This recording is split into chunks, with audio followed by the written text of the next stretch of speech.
Hi everybody, it's Miss V. Hope that you're having a great day.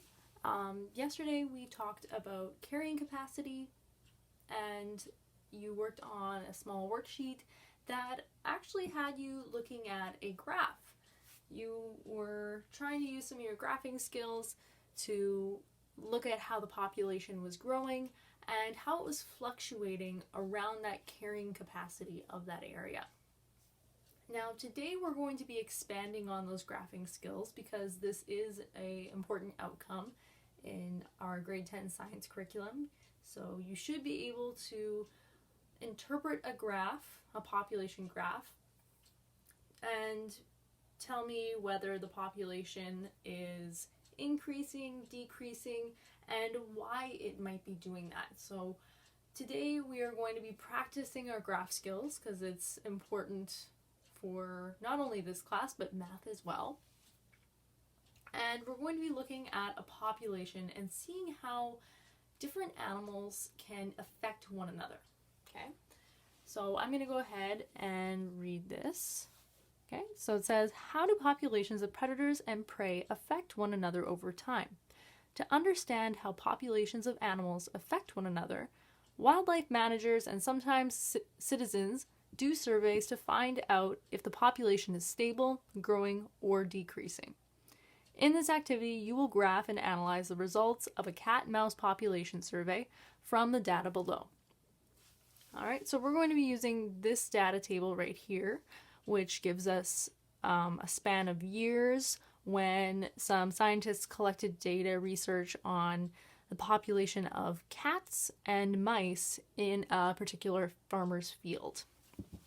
So, the very first thing that we need to do is identify our variables. Now, there's two different types of variables. You have your independent variable and your dependent variable. And that's the same in any graph. So you may remember this from a math class or a previous science class, and that's awesome. So hopefully we are going to be just kind of, loosening up the cobwebs today. So your independent variable is whatever you are changing, and your dependent variable is whatever you are measuring. It's a measurable thing.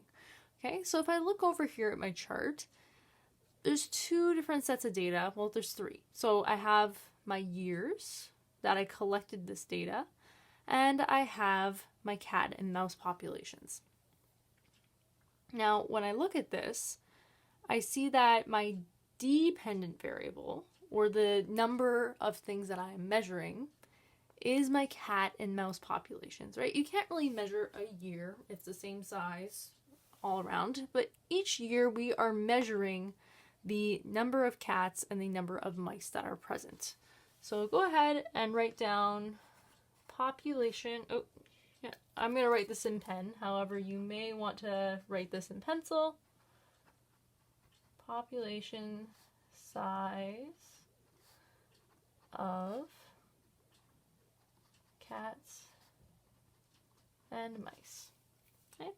And that means that my independent variable, my variable that doesn't matter how many cats or mice are in the field, is my year. Okay? That is the thing that I'm changing in order to measure my different cat and mouse populations. Okay, so go ahead and write time, and we are measuring that time in years. Alright, so now that I know which is my independent and which is my dependent variable, I can now go ahead and set up my graph. Okay, so the very first thing you need to do, and the thing that most commonly gets forgotten, is we need to make a title. Don't forget to do that, guys, okay? It's easy marks. And remember that a title always has to be written in a certain format. You're always going to put the independent versus the dependent variable. It doesn't matter. These can be in whatever order sounds best, but you should always have one variable versus the other variable. Okay, so I'm going to go ahead and do this here. So that would be this variable versus this variable. So population size of cats and mice versus time.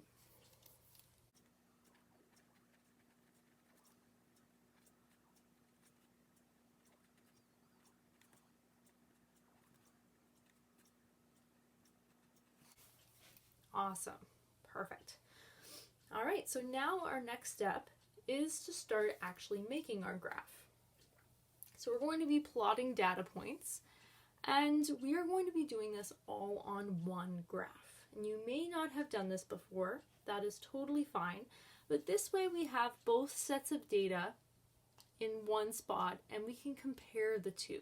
This is really important. If I have them on two separate graphs, I have to go back and forth, and it's very easy to get confused. It's a lot easier if all of the information is all on the same graph, the same sheet of paper.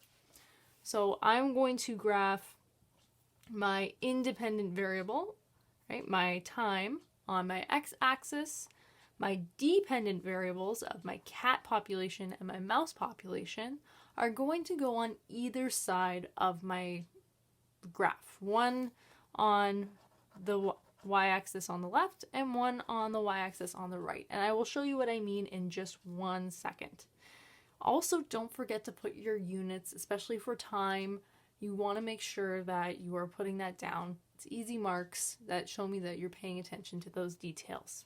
All right, so let's go ahead and get started. All right, next page is our graph. So I'm going to go ahead and write in my title right away because I don't want to lose marks on that.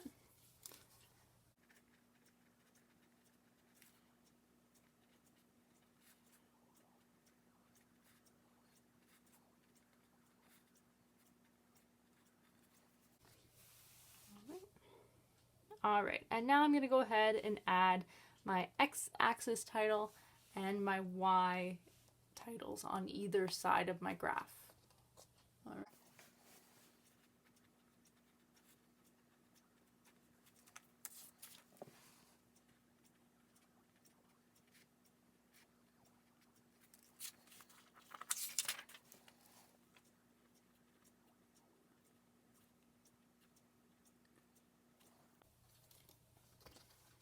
All right, perfect. So now that I have done that, our next step, and the one that students mostly struggle with, is making a scale on our sides of our graph. So I'm going to take you through step by step and show you how you can do this to get a scale that is going to fill up the majority of your paper. It's very important that you try and use up as much space as possible so that your data is very clear. If you squeeze everything into, this part of the graph, not only is your information very hard to see and interpret, but it also just looks very, very messy. So we want to make sure that we are using as much of the page as possible. And in order to do this, we're going to do a little bit of math here. Okay, so the very first one I'm going to do is my x-axis, and I have to take a look and see how many data points I have. So I know that for this portion right here, okay, I have 1, 2, 3, 4, 5, 6, 7, 8, 9, 10 different years that I am accounting for. All right, and now I need to know how many boxes, right down here, I'm going to have to spread out those 10 data points over. So let's go ahead and count. 20. Okay, so I have 20 squares and I have 10 different data points that I need to place in there. So that's some easy math, but I'm going to go ahead and write it down just in case. So you're always going to put your squares at the top.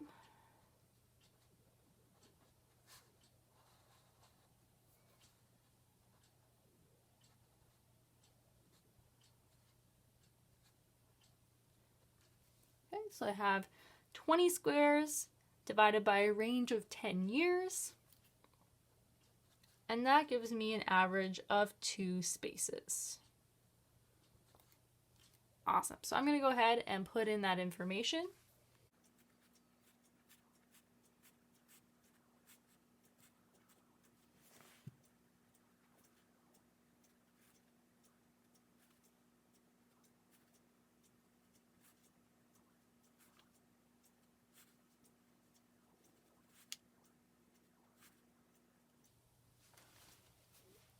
All right. Awesome. So that one fits just perfectly, which is great. However, sometimes data doesn't fit as nicely. Okay, so the very next one that we're going to do is our population of cats. So for this, I want to see my range of numbers. I can see that my lowest possible population of cats is 5, and my highest number is 25. So I want to make sure that that range is kept in my graph. It's important that I make sure there's room for my highest and my lowest populations. And I can tell that this is a fairly small range of only about 20 numbers. So I'm going to go ahead and just make this a little bit easier for myself. And I'm going to say that this is actually 0. I just am going to take my top number and use that. So I want to make sure that I can fit a max of 20 cats. So I want to make sure I can account for my maximum number. Okay. So once again, I need to now count my number of squares.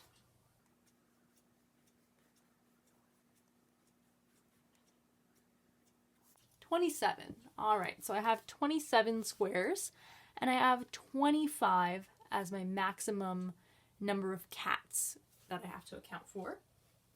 So I'm going to go ahead and do a little bit of math here. So I have 27 squares divided by a range of about 25 cats. Okay, and when I do that math, plug it into my calculator, I am given a number of 1.08. Oops, sorry, I didn't mean to put that dot there. It looks like the time now. 1.08 squares, or spaces. Now I can round that because I'm not going to count out to 1.8. Let's just round that to 1. So I know that for every space, I can increase by 1 for every single space. So instead of saying 1, 2, 3, 4, 5 and writing out every single number, I'm just going to go up by 5s.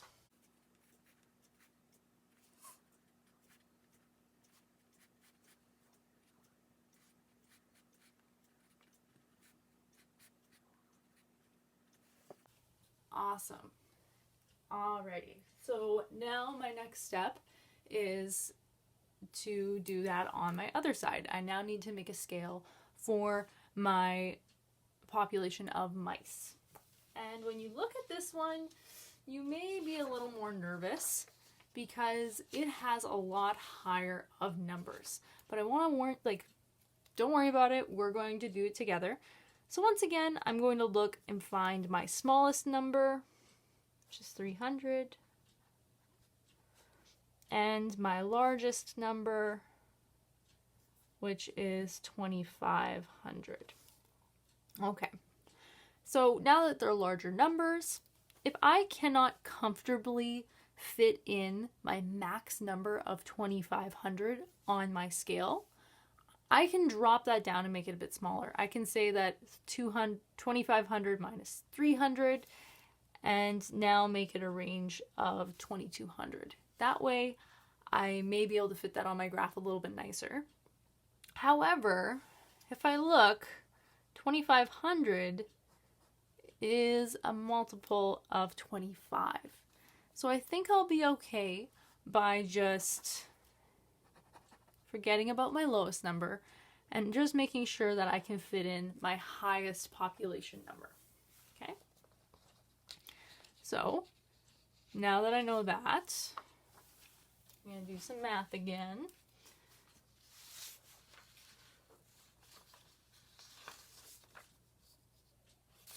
All right. So I still have 27 squares.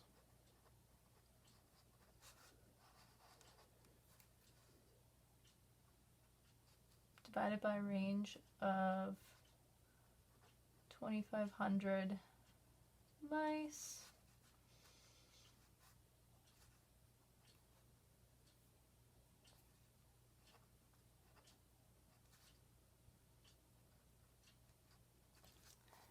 Now you may be thinking, this is impossible. I cannot simply put a number for every 0.01 of a space. And that's totally true. However, what I can also notice is that this can tell me how many numbers would be accounted for in one square. Okay? So if you look at this is my tens, and this is my 100ths place. Okay? And there's a 1 here.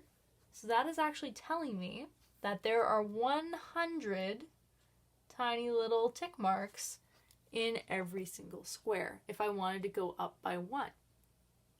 So now I can simply say that I'm going to go up by 100 each and every time. Okay, this is a multiple of 100. So every 1 square represents going up and increasing each time by 100. And I'm going to, instead of putting every single number, just go up by 5. So once again, so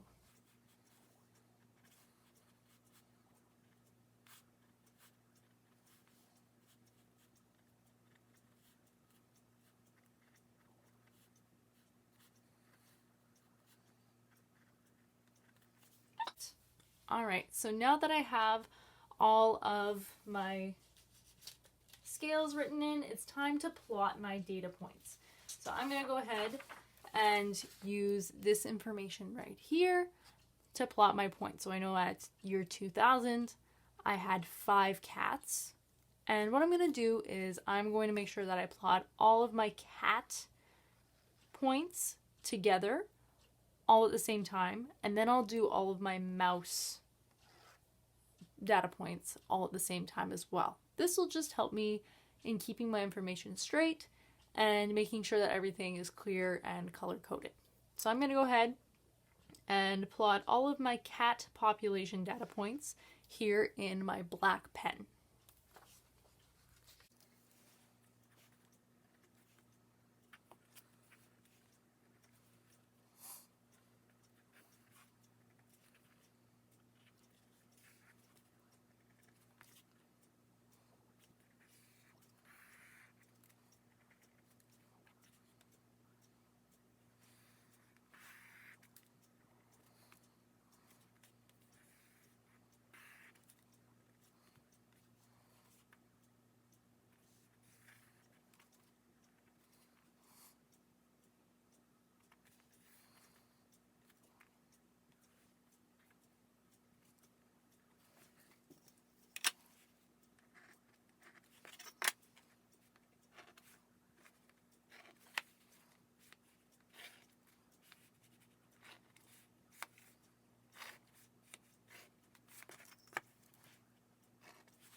All right, awesome. Now that I have my cat population graph all written in my black pen, I suggest that you make sure you do it in pencil first and then go over it in pen just to make sure that you don't have to redo your entire graph. Now I'm going to go ahead and plot all of my mouse points right here on my table as well. The only important thing that you really have to remember is that instead of using my left hand y-axis, I am going to be using my right hand y-axis. So we make sure that our data points are in the proper spot.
Awesome. All right, so there we are with our finished table. And I want you to take a look at it and see if you notice anything about the population of my cats versus the population of my mice. Now, if you noticed that when my cat population is very high, my mouse population is very low, and vice versa, that is a really great observation. Now, we all know that cats usually hunt mice, and it's very interesting to look at the trends this way and to say, okay, well, when my mouse population was really high and my cat population was really low, suddenly I had a switch. Suddenly these cats had tons and tons of food, right? Causing them to not have a lot of competition, to be able to reproduce successfully, and suddenly their populations started to skyrocket. However, unfortunately, as that cat population increases, now there's more cats around and there's more cats eating those mice. So now that mice population also begins to dwindle. And that's where we now see that separating out. And now my mouse population is very, very low, while my cat population is very high. Now we kind of run into the very opposite issue. Now I have way too many cats and they don't have enough food. So now I'm going to see a very drastic decline in my cat population because there's not enough food for all of my cats to survive. Okay? At the very same time, now you're going to start seeing a spike in that mouse population. Now that its number of cat predators are going down, they're able to more likely successfully reproduce and have babies and increase that population. Now, what's happening over here could either be that both the cat and mouse population are now slowly increasing, and we might actually be seeing them start to try and level out and balance themselves around a proper carrying capacity. You'll notice that a lot of populations do this to keep each other in check. When one population gets too high, the predators now will help to keep that population from getting too extreme, and vice versa. Now when their population gets too low, it's going to regulate the number of predators you have in that area as well, because they're not going to be able to be sustained. So what they could be doing over here is starting to balance out, having the proper number of mice to cat ratio in that field. However, we don't actually know because it juts off and we don't have any extra data. So the scientists would have had to continue to collect data after 2009 in order for us to know what has happened. Awesome. All right. So now that we have finished our graph, we can answer a few questions. Okay? So it's asking you to describe the population growth of each species using the terms increasing, decreasing, and balance. So go ahead and take a minute and explain what is happening to my cat population and what is happening to my mouse population.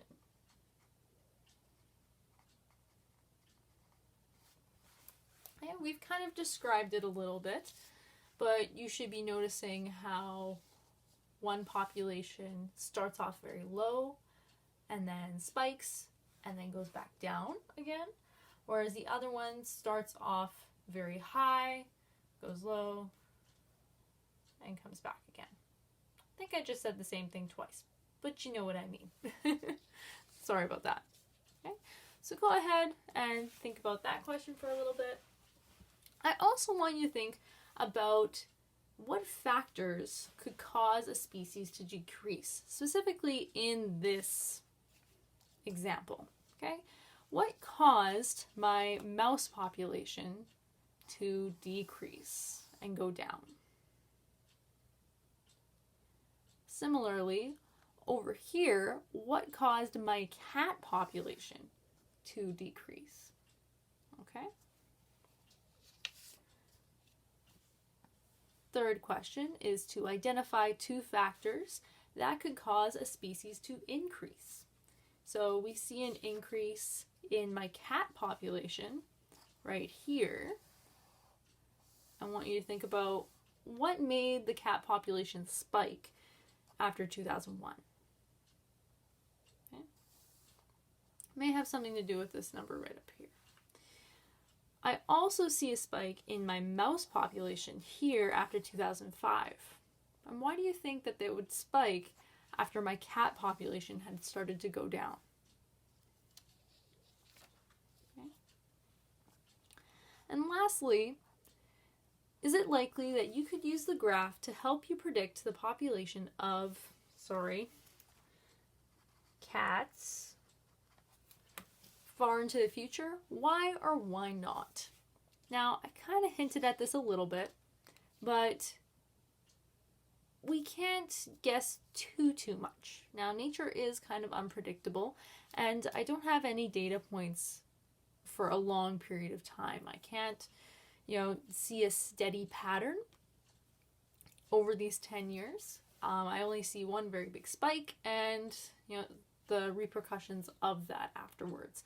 So what I can do is make a line of best fit through my population, and that will help me to predict the overall line, the overall growth of that population. So usually when you're making a line of best fit, you want to try and connect as many of the dots as possible, or have the same amount on either side of your line. So let's see.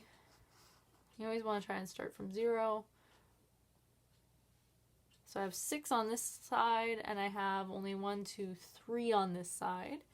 So I may say that it's a little bit higher around here for my cat population. I have 3 dots on either side, and I'm also touching or I'm very close to about 3 or 4 of them. So this would very likely be a line of best fit for my cats, and I could now extend it off of the page and predict what that animal population is going to be in the next 2 to 4 years. However, while saying that, I also have to remember that nature is unpredictable. Right? In 2 years, there could be a tornado, and that could drastically change the information that I could be predicting. So I have to think about that and know that nature is always a constantly changing thing and is also going to affect my animal populations. All right, everybody. So you did great today. I will post an answer key to these questions in Google Classroom, so please take a look at that after you have finished them. And tomorrow you will be doing your own small assignments that will be very similar to this. So if you have any questions, please let me know, and I hope you have a great day. All right, bye-bye.